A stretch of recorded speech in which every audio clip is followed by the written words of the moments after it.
ಎಲ್ರಿಗೂ ನಮಸ್ಕಾರ. ನಂದು ಪ್ರಪಂಚ ಯೂಟ್ಯೂಬ್ ಚಾನಲ್ಗೆ ಸ್ವಾಗತ. ಇವತ್ತು ನಾನು ಗಸಗಸೆ ಪಾಯಸ ಮಾಡೋದನ್ನ ಹೇಗೆ ಅಂತ ತೋರಿಸ್ಕೊಡ್ತಾ ಇದ್ದೀನಿ.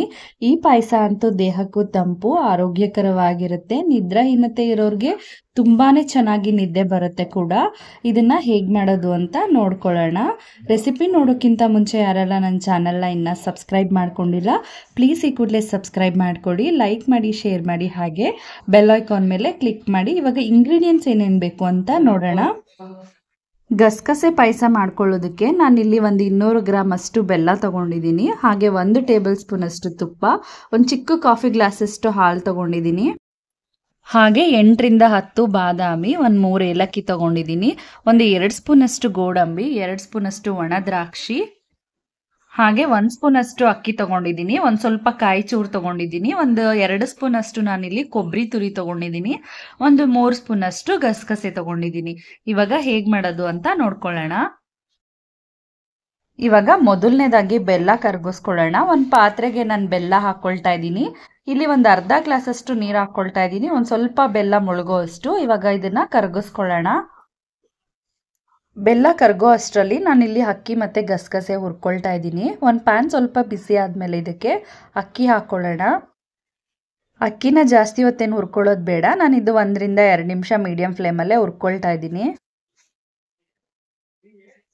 ಅಕ್ಕಿ ಒಂದು ಸ್ವಲ್ಪ ಹುರ್ಕೊಂಡಾದ್ಮೇಲೆ ಇದಕ್ಕೆ ಗಸಗಸೆ ಸೇರಿಸ್ಕೊಳ್ಳೋಣ.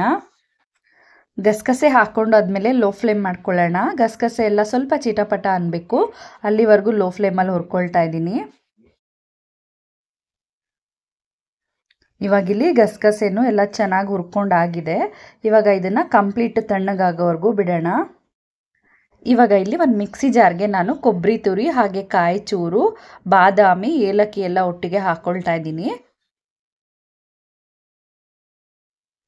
ಹಾಗೆ ಇದಕ್ಕೆ ಒಂದು 4 ಗೋಡಂಬಿ ಸೇರಿಸ್ಕೊಳ್ಳೋಣ, ರುಚಿ ಚೆನ್ನಾಗಿ ಬರುತ್ತೆ. ಇದ್ರ ಜೊತೆಗೆ ನಾನು ಹುರಿದಿಟ್ಕೊಂಡಿರೋ ಅಕ್ಕಿ ಮತ್ತು ಗಸಗಸೆ ಕೂಡ ಸೇರಿಸ್ಕೊಳ್ತಾ ಇದ್ದೀನಿ. ಸ್ವಲ್ಪ ತಣ್ಣಗಾದ್ಮೇಲೆ ಸೇರಿಸ್ಕೊಳ್ಳೋಣ. ಇವಾಗ ಇದನ್ನು ನೀರು ಹಾಕ್ದಿರನೇ ರುಬ್ಕೋಬೇಕು. ನೀರು ಹಾಕಿದ್ರೆ ಗಸಗಸೆ ಎಲ್ಲ ನುಣ್ಣಗಾಗೋದಿಲ್ಲ. ಇವಾಗ ನೀರಿಲ್ದಿರ ನಾನು ರುಬ್ಕೊಳ್ತಾ ಇದ್ದೀನಿ. ಇಲ್ಲಿ ನೋಡಿ, ಇವಾಗೆಲ್ಲ ಚೆನ್ನಾಗಿ ನುಣ್ಣಗೆ ಚೆನ್ನಾಗಿ ಬಂದಿದೆ. ಇವಾಗ ನಾನೊಂದು ಅರ್ಧ ಲೋಟ ಅಷ್ಟು ನೀರು ಹಾಕ್ಕೊಳ್ತಾ ಇದ್ದೀನಿ. ಇದನ್ನು ರುಬ್ಕೊಳ್ಳೋಣ. ಇವಾಗ ಕಂಪ್ಲೀಟ್ ಫೈನ್ ಪೇಸ್ಟ್ ಆಗಿದೆ. ಇವಾಗ ನಾನೊಂದು ಪಾತ್ರೆಗೆ ಕರಗಿಸಿಟ್ಟಿರೋ ಬೆಲ್ಲದ ಪಾಕನ ಈ ರೀತಿ ಶೋಧಿಸ್ಕೊಳ್ತಾ ಇದ್ದೀನಿ.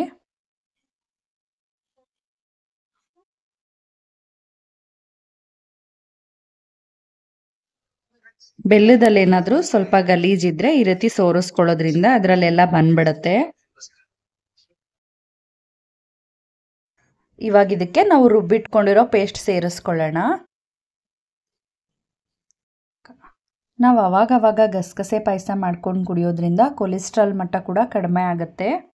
ಹಾಗೆ ಗಸಗಸೆ ಬಳಕೆಯಿಂದ ರಕ್ತದೊತ್ತಡ ಕೂಡ ನಿಯಂತ್ರಣದಲ್ಲಿ ಇಟ್ಕೋಬೋದು. ಇವಾಗ ಇಲ್ಲಿ ಒಂದು 2 ಗ್ಲಾಸ್ ಅಷ್ಟು ನೀರು ಹಾಕ್ಕೊಳ್ತಾ ಇದ್ದೀನಿ. ಇವಾಗ ಎಲ್ಲಾನು ಒಂದು ಸೌಟಿಂದ ಈ ರೀತಿ ಮಿಕ್ಸ್ ಮಾಡ್ಕೊಳ್ಳೋಣ. ಪಾಯಸ ಸ್ವಲ್ಪ ಆರಿದ್ಮೇಲೆ ಗಟ್ಟಿ ಬರುತ್ತೆ. ಇಲ್ಲಿ ಸ್ವಲ್ಪ ಗಟ್ಟಿಯಾಗಿರೋದ್ರಿಂದ ನಾನು ಇನ್ನೊಂದು ಗ್ಲಾಸಸ್ ನೀರು ಹಾಕ್ಕೊಂಡು ಈ ರೀತಿ ಮಿಕ್ಸ್ ಮಾಡಿ ನಾನು ಇವಾಗ ಪಾಯಸನ ಕುದಿಯೋಕೆ ಇಡ್ತಾ ಇದ್ದೀನಿ.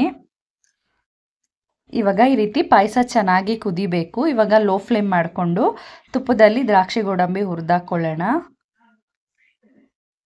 ಇವಾಗ ಇಲ್ಲಿ ಒಂದು ಪ್ಯಾನ್ ಬಿಸಿ ಮಾಡೋಕೆ ಇಟ್ಕೊಂಡಿದ್ದೀನಿ. ಇದಕ್ಕೆ 1 ಸ್ಪೂನ್ ಅಷ್ಟು ತುಪ್ಪ ಹಾಕ್ಕೊಳ್ಳೋಣ. ತುಪ್ಪ ಒಂದು ಸ್ವಲ್ಪ ಬಿಸಿ ಆಗಬೇಕು. ತುಪ್ಪ ಸ್ವಲ್ಪ ಬಿಸಿ ಆದಮೇಲೆ ಮೊದಲನೇದಾಗಿ ಗೋಡಂಬಿ ಹಾಕ್ಕೊಳ್ತಾ ಇದ್ದೀನಿ. ಇದನ್ನು ಲೋ ಫ್ಲೇಮ್ ಮಾಡಿಕೊಂಡು ಸ್ವಲ್ಪ ಕಂದು ಬಣ್ಣ ಬರೋವರೆಗೂ ಹುರ್ಕೊಳ್ಳೋಣ. ಗೋಡಂಬಿ ಸ್ವಲ್ಪ ಕಲರ್ ಚೇಂಜ್ ಆಗ್ತಿದ್ದಂಗೆ ದ್ರಾಕ್ಷಿ ಹಾಕ್ಕೊಳ್ತಾ ಇದ್ದೀನಿ. ದ್ರಾಕ್ಷಿನೂ ಸ್ವಲ್ಪ ಉಬ್ಬಿ ಬರೋವರೆಗೂ ಮೀಡಿಯಂ ಫ್ಲೇಮಲ್ಲಿ ಹುರ್ಕೊಳ್ಳೋಣ. ತುಪ್ಪದಲ್ಲಿ ಹುರ್ಕೊಂಡಿರೋ ದ್ರಾಕ್ಷಿ ಗೋಡಂಬಿ ರೆಡಿ ಆಗಿದೆ. ದ್ರಾಕ್ಷಿ ಗೋಡಂಬಿ ಹಾಕೋಕ್ಕೂ ಮುಂಚೆ ನಾನು ಒಂದು ಚಿಕ್ಕ ಗ್ಲಾಸಲ್ಲಿ ಹಾಲು ತೊಗೊಂಡಿದ್ನಲ್ಲ, ಅದನ್ನು ಕೂಡ ಸೇರಿಸ್ಕೊಳ್ತಾ ಇದ್ದೀನಿ.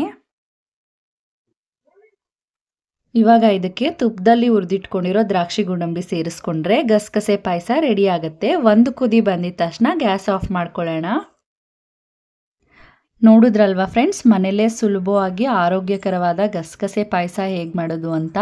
ಈ ವಿಡಿಯೋ ಏನಾದರೂ ನಿಮಗೆ ಇಷ್ಟ ಆಗಿದ್ರೆ ಫ್ಯಾಮಿಲಿ ಜೊತೆಗೆ ಫ್ರೆಂಡ್ಸ್ ಜೊತೆಗೆ ಶೇರ್ ಮಾಡಿ. ಹಾಗೆ ನಂದು ಪ್ರಪಂಚ ಯೂಟ್ಯೂಬ್ ಚಾನಲ್ನ ಇನ್ನೂ ಸಬ್ಸ್ಕ್ರೈಬ್ ಮಾಡ್ಕೊಂಡಿಲ್ಲ ಅಂದರೆ ಪ್ಲೀಸ್ ಸಬ್ಸ್ಕ್ರೈಬ್ ಮಾಡ್ಕೊಳ್ಳಿ. ಹಾಗೆ ಲೈಕ್ ಮಾಡಿ, ಶೇರ್ ಮಾಡಿ. ಒಮ್ಮೆ ಟ್ರೈ ಮಾಡಿ ಹೇಗೆ ಬಂತು ಅಂತ ಕಮೆಂಟ್ ಬಾಕ್ಸಲ್ಲಿ ಕಮೆಂಟ್ ಮಾಡಿ. Thank you.